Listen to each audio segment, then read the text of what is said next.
చేయవలసిన పని ఒకటి ఉంది. ఇంకా మనము ప్రార్థన చేయాలి. ఇందాక ఒక సహోదరి గారు సాక్ష్యం తెలియచేశారు.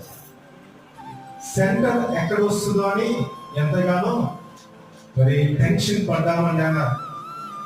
దేవుడు ఏం చేసిన టెన్షన్ ని తీసివేశారు. దేవుడు ఏం చేసిన చక్కటి నవ్వులు వారికి దయచేస్తారు. ఎప్పుడైతే ఇంకనూ మనం ప్రార్థనలో ఉంటామో దేవుడు మనకి నోటి నిండా నవ్వును కలుగు చేస్తారు.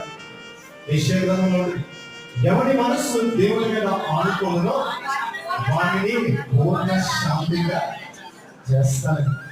ఎప్పుడైతే మనము శాంతి కలిగి ఉంటామో, దేవుడిచ్చే శాంతిని మనము కలిగి ఉంటామో, మనము నోటి నిండా నవ్వును కలిగి ఉంటాం. అంత మటుకు మాత్రమే కాదు, హెస్కేలు గ్రంథం 34 అధ్యాయం 26 వచనం ఉంటుంది. దీవెనకరములు